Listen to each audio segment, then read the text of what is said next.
Launching on this mission is part of NASA's first two-way laser communications relay system known as Illuma-T. After attaching to the outside of the space station, this laser communications terminal will send and receive data through NASA's LCRD satellite on orbit. Using invisible infrared light, laser communications can transmit data up to 100 times faster than traditional radio frequency systems. Illuma-T brings this capability to the International Space Station, enabling more data to be transmitted and received. And of course, more data means more discoveries. Also on this mission is the atmospheric waves experiment known as AWE. This heliophysics experiment will capture the first global observations of atmospheric gravity waves that form near the surface and impact Earth's upper atmosphere. Increasing our understanding of these waves could teach us more about Earth's atmosphere, climate, and near-Earth space weather. AWE is also part of what NASA is calling the Heliophysics Big Year, a global celebration of solar science and the sun's influence on Earth and the entire solar system. Our work in low Earth orbit is, of course, paving the way to deep space as we shoot for the moon and beyond. Around this time last year, Artemis 1 lifted off, and for Artemis 2, NASA plans to send a crew of 4 astronauts around the moon farther than humanity has ever gone before. To learn how about we're getting there, let's check out our Artemis Moon Minute.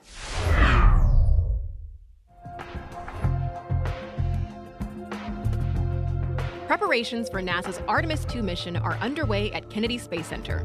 Engineers inside the Neil Armstrong Operations and Checkout Building connected the two major components of the Artemis 2 Orion spacecraft, the crew and service modules. Once in space, these important pieces of hardware will fly the Artemis 2 crew around the moon and back.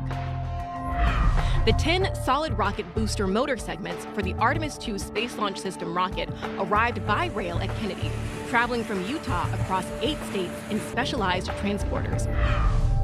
Kennedy teams also are conducting several water deluge tests at Launch Pad 39B, releasing approximately 400,000 gallons of water onto the mobile launcher's deck, flame hole, and the pad's flame deflector.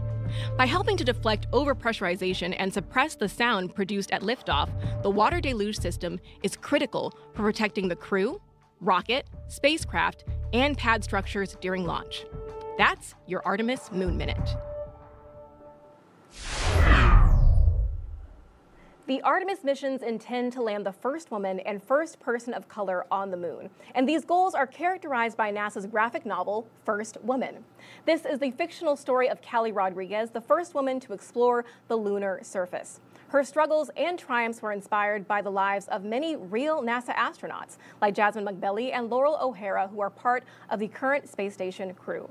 The second volume of this story with new characters and new technologies is available now in both English and Spanish, and the astronauts on station are in for a real treat because we're sending them a copy with today's launch.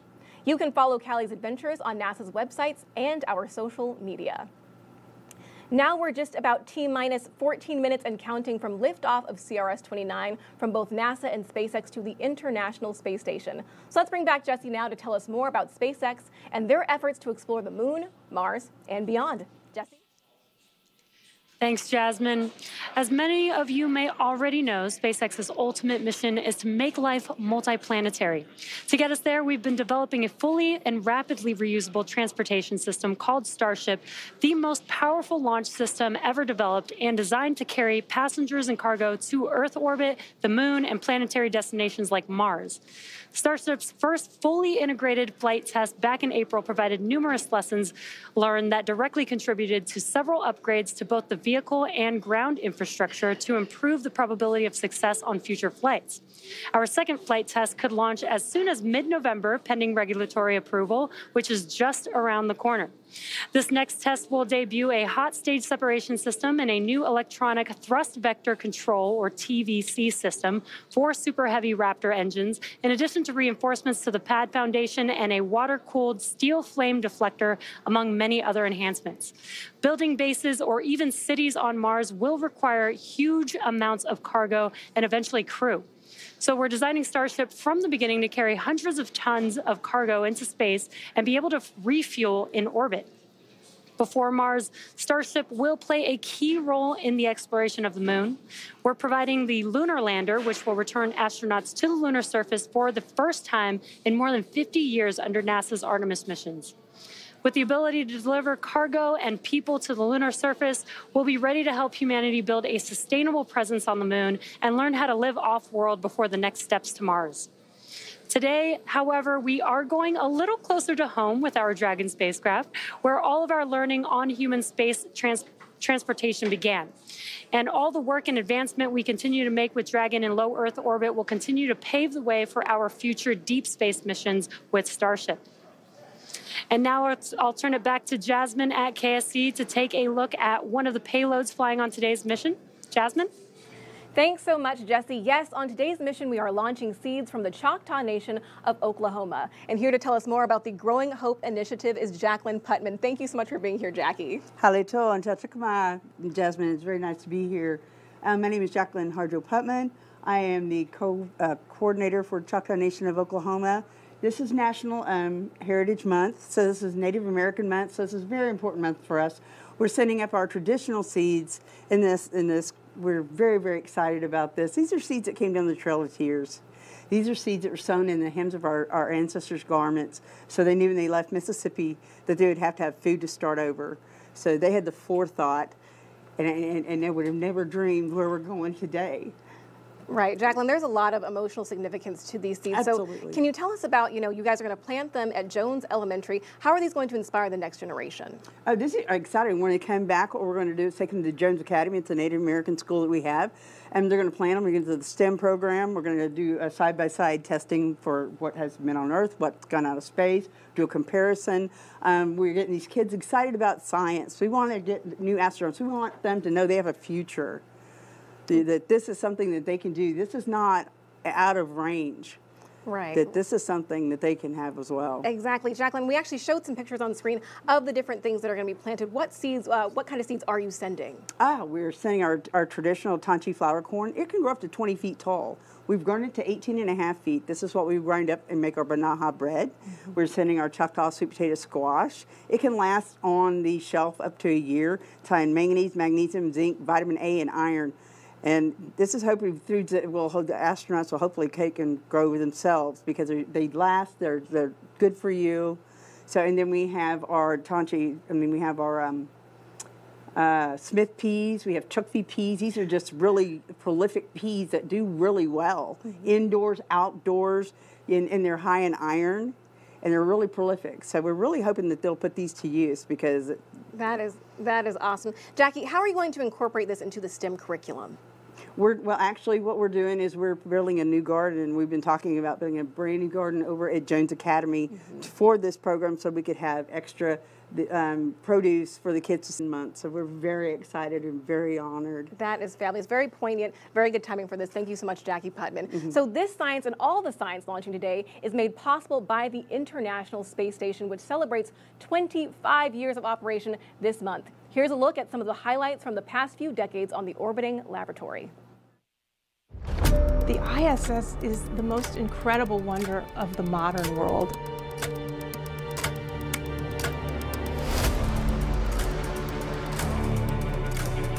Christina Cook, the first one through the hatch. We're pushing boundaries. We're doing things that nobody else is doing.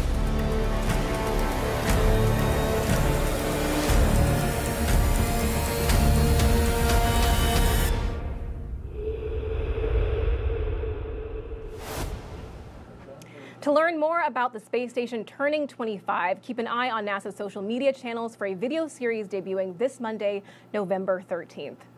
The space station truly is a wonder. It is the third brightest object in the sky, and measuring about the size of a professional football field, it can be seen with just the naked eye.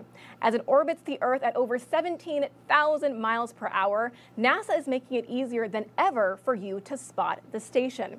Scan the QR code on your screen now to download the all-new Spot the Station app on your mobile device, available on both iOS and Android.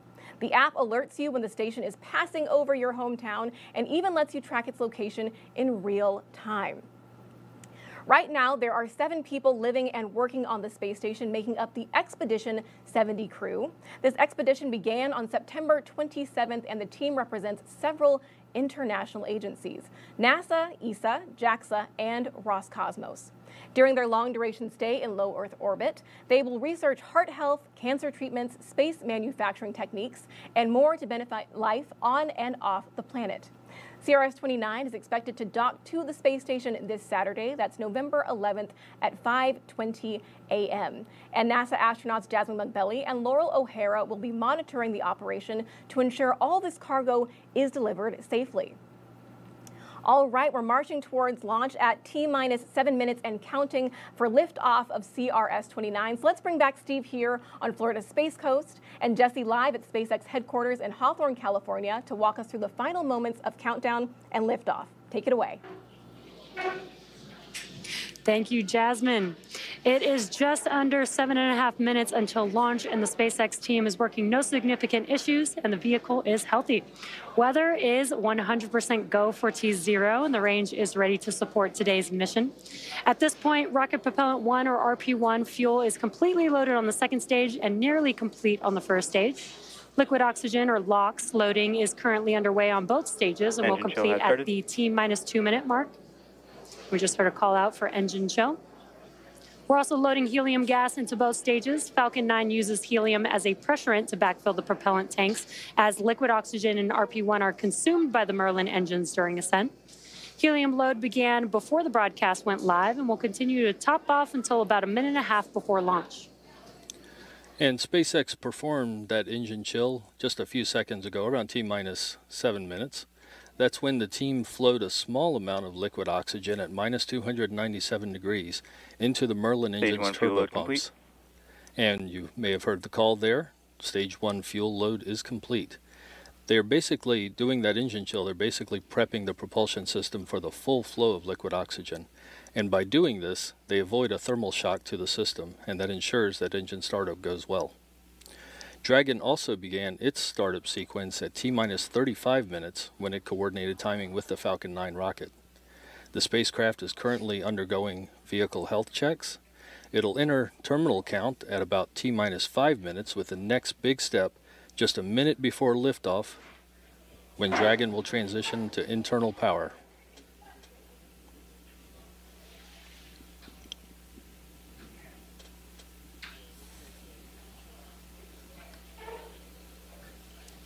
And you can see on your screen there are clamp arms beneath the Dragon vehicle. Once those begin to open up, that'll be coming up here shortly in just about under a minute now. Those clamp arms will open up, and that'll allow the transporter erector, which is that large trusted structure that you see on your screen next to the vehicle, that will begin to retract away from the vehicle. The transporter erector, or the TE, is used for vehicle rollout and to route... Dragon's on internal power. To route propellants and electrical power to the vehicle in preparation for launch. Now, once the clamp arms are fully opened, that'll allow some room for that TE to be able to move back from the vehicle. In these last few minutes before T0, Falcon 9 is performing final health checks on its primary communications, avionics, and propulsion systems in preparation for flight. We may hear callouts that engines are sufficiently chilled as we get get a little closer to liftoff, and then we did hear that call out that they are preparing for strong back retract. That is the TE that I just mentioned. And maybe a little hard to see, but the clamp arms should be opening very slowly there. Again, they are the arms just below the Dragon that you see there on your screen. And there you can see those clamp arms opening up. And again, as a reminder, the booster on your screen is flying for its second time and will be landing back on land at landing zone 1, which is not too far from the launch site. And there you can see that the clamp arms look like they're fully open now. That transporter erector can now begin to move away from the vehicle. It will also be pretty slow and slight, but just enough to allow some room for the vehicle for liftoff. And at T-minus 3 minutes, 22 seconds and counting, We are waiting for a call for Stage 1 liquid oxygen loading complete. This launch will take about 6,000 pounds of hardware, crew supplies, and science to the space station. Stage 1 LOX load complete. And there we have the call we were waiting for. Stage 1 LOX load complete. That is the liquid oxygen. One of the larger pieces of equipment that CRS-29 is carrying tonight is a technology demonstrator. It's called Illuma-T, and it'll transmit data to Earth on lasers. Those lasers can hold a lot more data than previous communications equipment, and this trial will show how that rush of data can help researchers learn a lot more about their work on the station. Dragon will be docked to the space station for about a month before returning home. At T-minus 2 minutes 25 seconds and counting, we are awaiting the checkouts of the second stage thrust vector control actuators.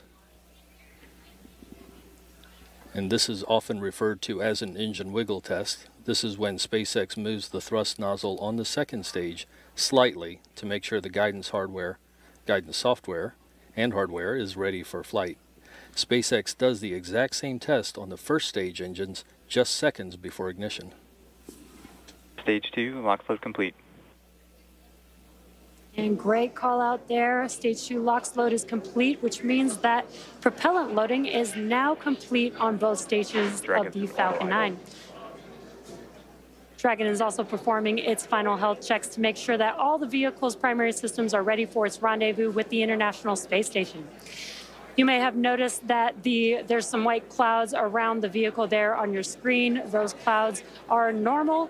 That is the chilled gas above the tank liquid surface for the liquid oxygen that we vent out overboard to maintain pressure in the tank as needed. And once that cold gas comes into contact with that warmer air, it creates those white clouds that you see there. And we are at T-minus 1 minute 5 seconds and counting. Soon the Falcon 9 computers will enter startup mode. Falcon 9 is in startup. And there we have the call from the launch director. Falcon 9 computers have entered startup mode, and the Dragon spacecraft is on internal power. Both stages are now pressurizing for launch. And LD, go for launch. And there we have the on-time call of the SpaceX launch director verifying we are go for launch this evening. Liftoff scheduled for 8:28 p.m. Eastern Time and 14 seconds. At launch, the International Space Station will be flying 459 miles over the Arabian Sea near the coast of Oman. We are 15 seconds to launch and counting. 15 seconds and counting.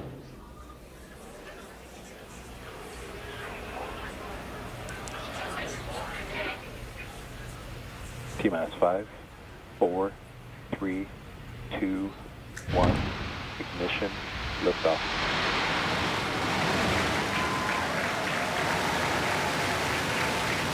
And liftoff of CRS-29 carrying cargo, research, and a laser downrange. And a laser communication. Engine pressure is nominal. A laser communications demonstrator to the International Space Station, now in its 25th year of orbital operations.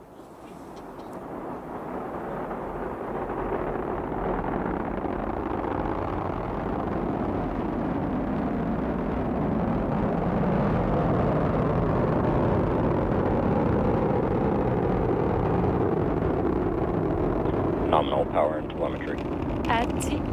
At T plus 40 seconds, Falcon 9 has successfully lifted off from historic Launch Complex 39A in Florida. We are now coming up on max Q in just about 15 seconds or so. That is Falcon the point 9 of is maximum supersonic. aerodynamic. That's the point of maximum aerodynamic pressure that the vehicle will go through during its flight.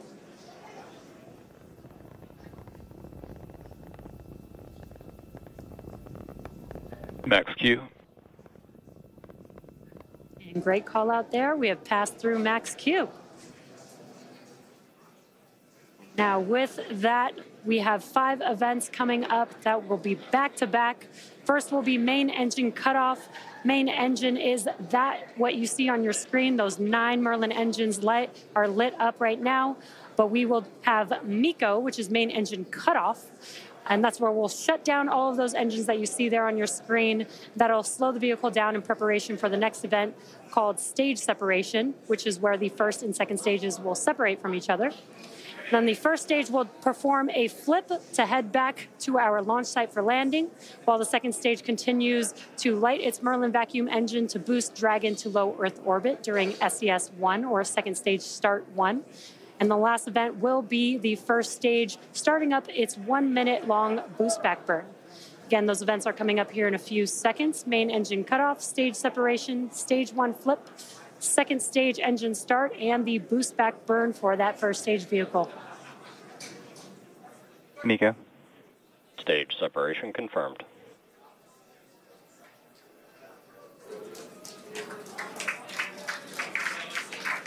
Stage 1, boost back startup.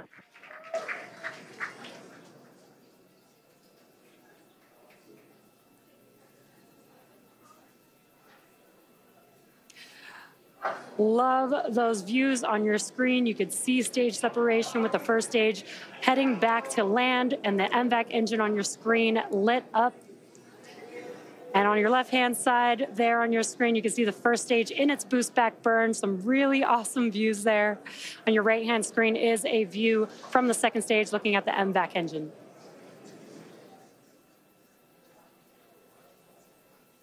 Again, this is just about a minute burn for this boost back burn on the first stage. It is the first of 3 burns required to bring the first stage back to landing zone 1.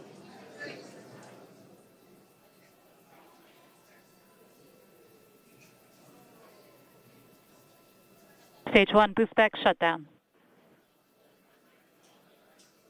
And we just heard that call out, and you can see as the engines shut down on your screen, that concludes the boost back burn for the first stage vehicle.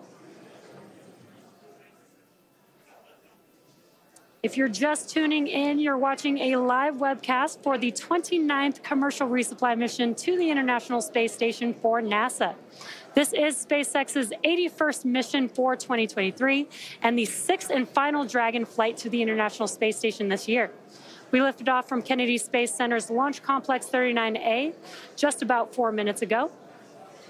And as a reminder, today's mission marks the 2nd flight for this Falcon 9 booster, which previously supported the Crew 7 launch earlier this year in August. This is also the first return to launch site for a cargo mission, which helps improve refurbishment and relight times for Falcon 9.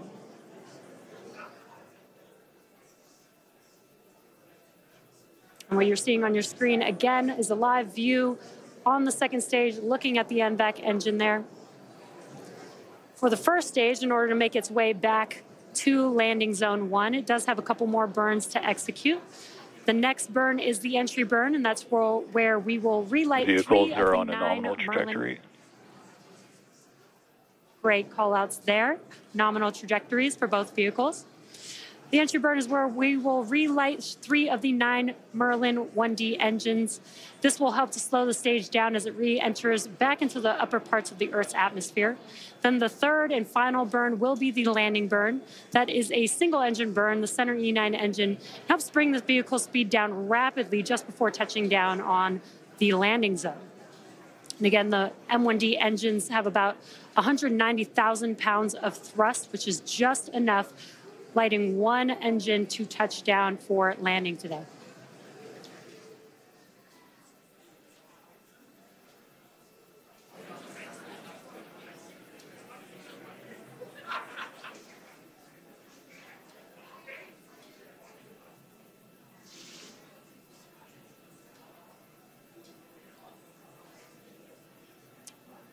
We are just about 15 seconds or so away from that entry burn beginning on the first stage vehicle. We do use 4 grid fins on the first stage to help guide the vehicle back to its landing zone. They are 4 hypersonic grid fins comprised of titanium that are positioned near the top of the first stage. Stage 1, entry burn startup. There's that call out. The entry burn has begun. This burn will last just about 15 seconds. Stage 1, entry burn shutdown. And very quick burn, but as you can see, those engines shut down on your screen. That concludes the entry burn for the first stage vehicle. And you can kind of see the grid fins there with a little gleam of light on your screen. Stage 1, FTS is saved. The vehicles continue to follow a nominal trajectory. Excellent call-outs. The first stage vehicle also has 4 landing legs near the base of the vehicle, and that they Stage 1 are transonic. they're deployed just a few seconds before touchdown of the vehicle. And if successful, this will mark the 243rd time that we've recovered a first stage booster, and that includes Falcon 9 and Falcon Heavy missions. Stage 1 landing burn. There's that call out. The landing burn has begun. You can see it there on your left-hand screen. Let's watch as Falcon 9 touches down. Stage 1 landing leg deploy.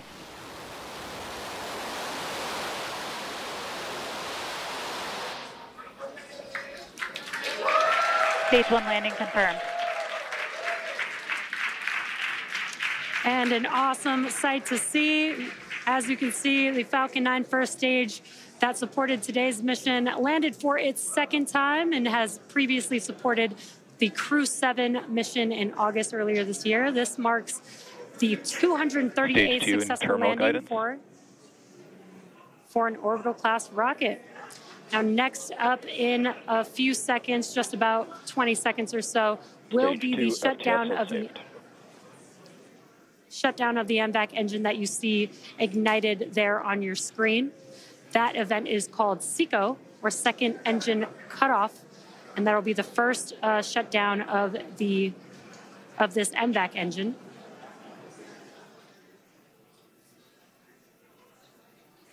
SECO.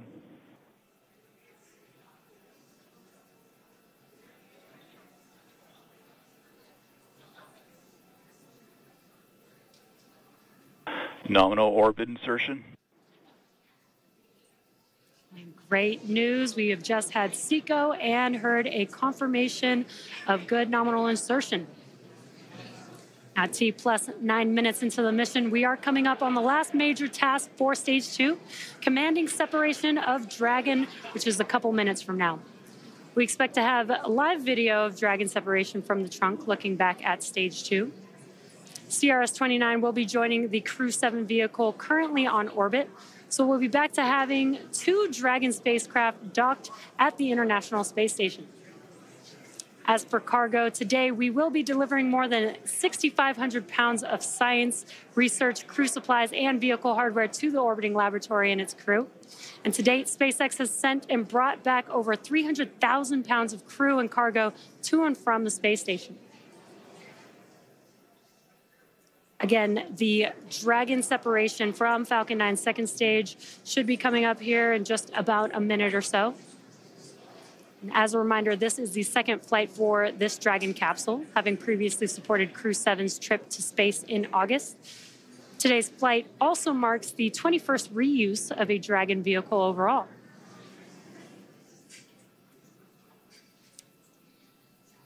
Dragon has 16 Draco thrusters, each with the capability to deliver 90 pounds of force. There are 4 pairs of these 3 thrusters spaced evenly around the capsule, and that helps control and guide the vehicle, as well as 4 forward bulkhead thrusters underneath the nose cone. Now, today, the vehicle does not have super Draco thrusters, seats, or life support systems, as it's not carrying crew, and this saves on weight in space and also allows for a faster refurbishment time.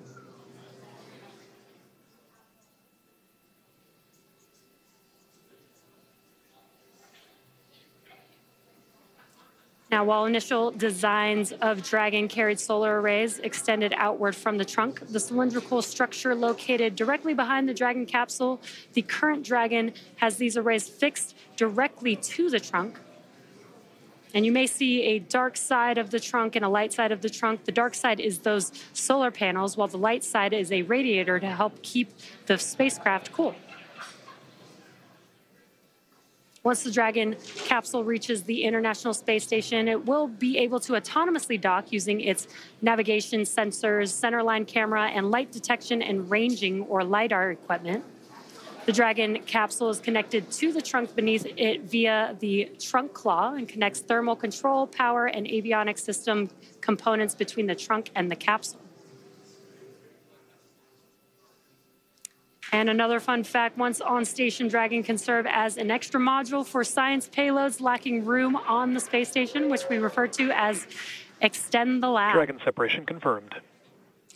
And there you can see on your screen, the Dragon spacecraft has separated from the Falcon 9 second stage.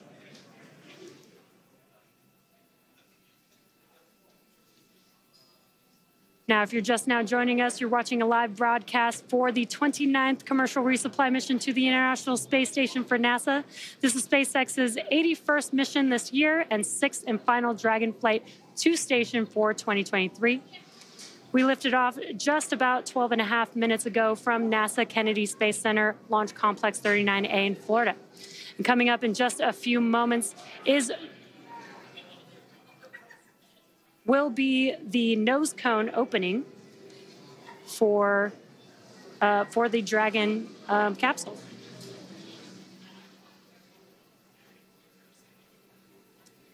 All right, so that will do it for me here in Hawthorne. So we are going to send it over to Chelsea in Houston to talk us through the nose cone opening. Chelsea?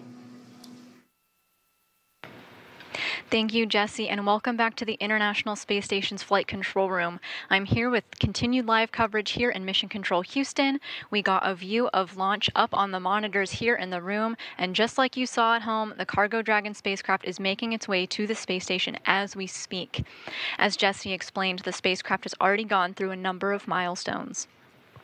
It separated from the second stage of the Falcon 9 rocket and performed a number of automatic checkouts, doing small firings of the Draco thrusters. The next major milestone that we'll be looking out for here in Mission Control is nose cone deploy.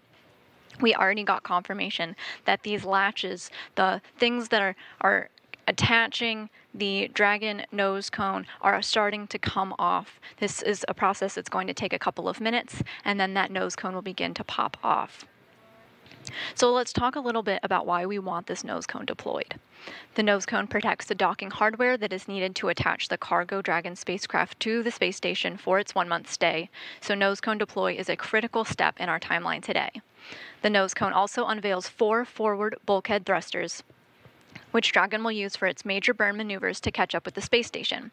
There will be a checkout of these engines just minutes after nose cone deploy, and the nose cone also protects Cargo Dragon's navigational sensors during ascent. These rendezvous and tracking elements help the spacecraft understand where it is and where it needs to go to reach the space station.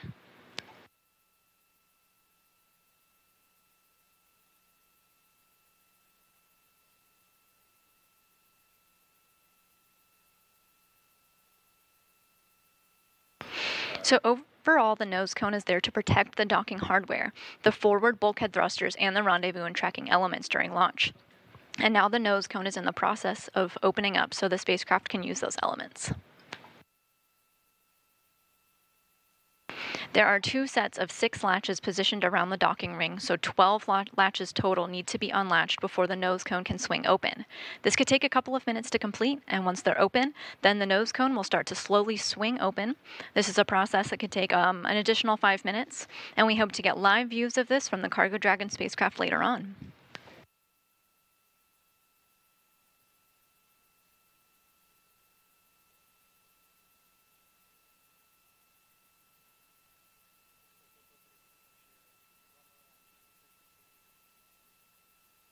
This mission is all about cargo. It's astronaut food, it's science experiments, it's hardware, all being delivered to the crew's doorstep in space. They're in their sleep period right now, but they'll wake up to the news that their package is on its way. NASA astronauts Laurel O'Hara and Jasmine Mogbelli will monitor the spacecraft's arrival on Saturday. We're waiting for confirmation of a good nose cone deployment of the spacecraft, which can take a few minutes for those latches to open.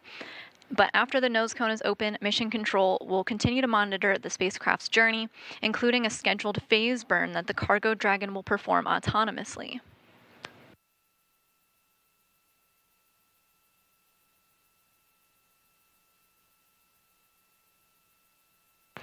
That burn is expected to begin just a short while from now, with the engines firing for close to 12 minutes in duration. Going into Friday, the spacecraft will perform an additional 5 burns, all with the goal of fine-tuning Cargo Dragon's path to the International Space Station.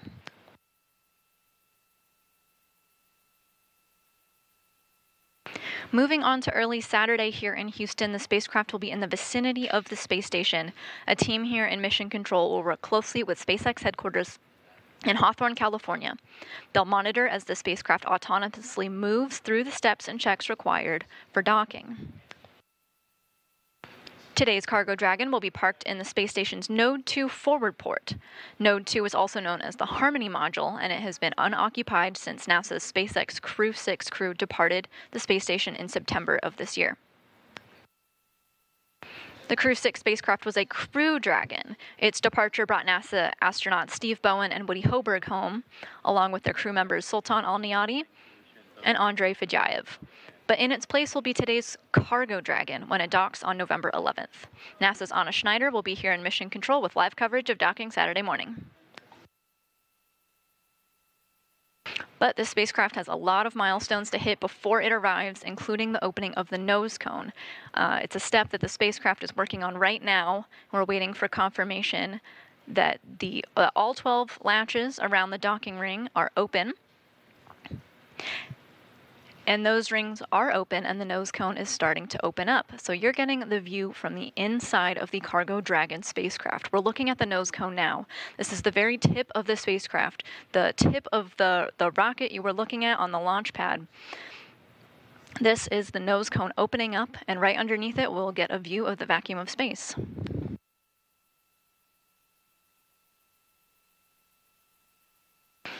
This nose cone will stay in this open position until the very end of its mission, closing once again just before the spacecraft re-enters Earth's atmosphere to provide some additional protection to that same hardware.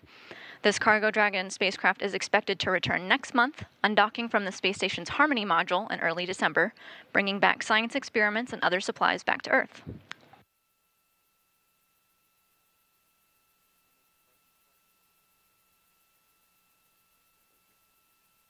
Again, on your screen, you were seeing some motion moments ago. This is the nose cone of the Cargo Dragon spacecraft opening up. This maneuver was allowed by 12 latches that unhooked themselves, one set of 6 at a time, allowing free motion of the nose cone that you see in motion here.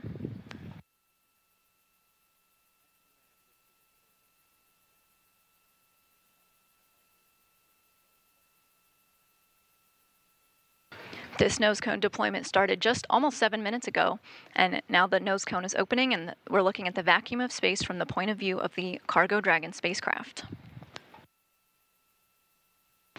Just because it's no longer on your screen does not mean it's fully open. It has a couple of degrees more to go before we get confirmation of good nose cone deploy.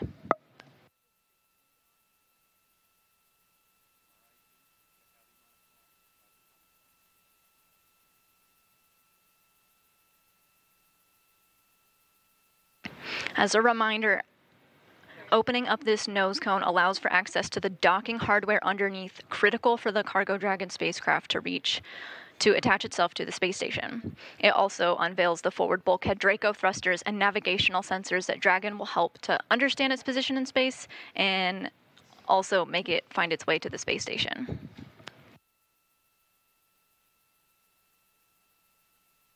We've temporarily lost our live views, but so you're looking at a live view of Mission Control Houston as we continue to monitor the nose cone deployment. And just like that, we just got confirmation that nose cone deployment is complete.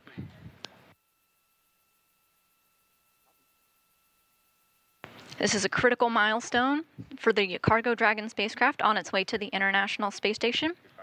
Once again, we got confirmation that the Cargo Dragon nose cone has deployed. I do have a special guest joining me today.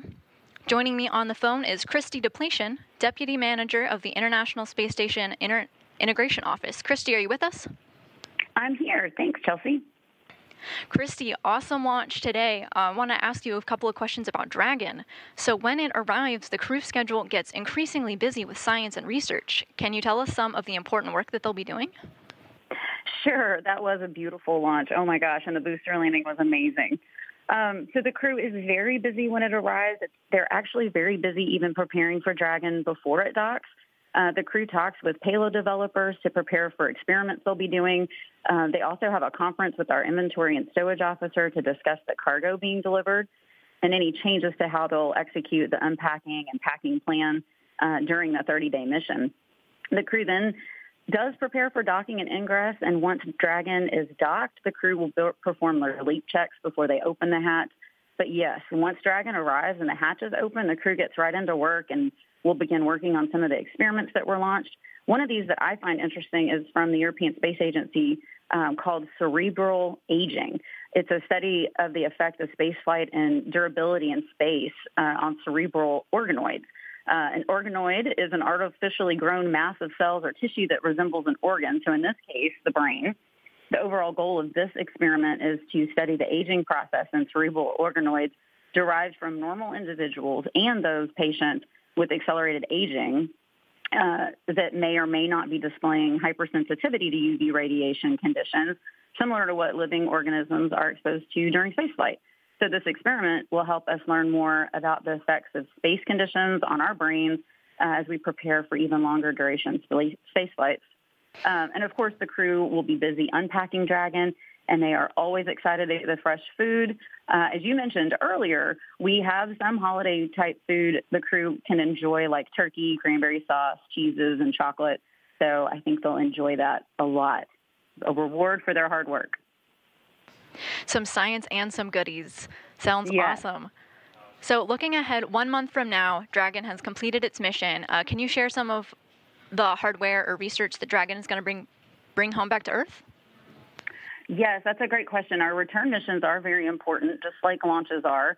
They bring home research cargo as well as systems hardware that needs to be refurbished before we return it back to station. So the station is like our home and has equipment that needs repair and maintenance occasionally too.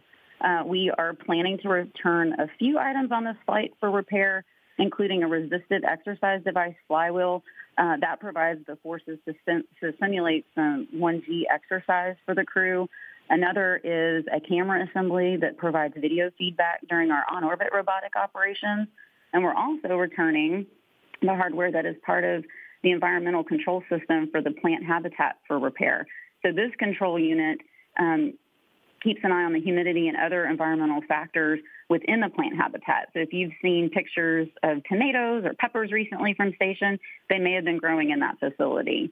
As far as the research over the next month, the crew will complete many, many experiments, and then a lot of that research will come home for the scientists to have in a pretty rapid timeline. So that allows them to get their results pretty quickly. Christy, thank you so much for joining us here today. Sure. Thanks for having me. So back here in the International Space Station's flight control room, flight controllers are going to continue monitoring the next milestones of the Cargo Dragon as it makes its way to the International Space Station. They're going to continue to look for some upcoming milestones going into Friday and then Saturday as the Dragon arrives into the vicinity of the space station, getting ready for docking. So that's it here from Mission Control. Back to Jasmine and Kennedy. Thank you so much, Chelsea. That's going to wrap up our launch coverage of the 29th Commercial Resupply Services mission from both NASA and SpaceX to the International Space Station. As a reminder, docking is set for Saturday. That's November 11th at 5:20 a.m. and live coverage for that operation is scheduled at 3:45 a.m. Eastern. Thanks again for joining us tonight. We'll leave you with a replay of the beautiful launch. And until next time, go NASA, go SpaceX, and go CRS-29.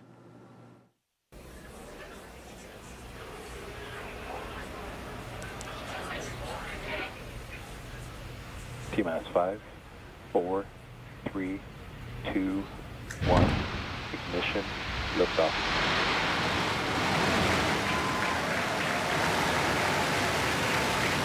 And liftoff of CRS-29 carrying cargo, research, and pitching downrange. And a laser communication. Engine pressure is nominal.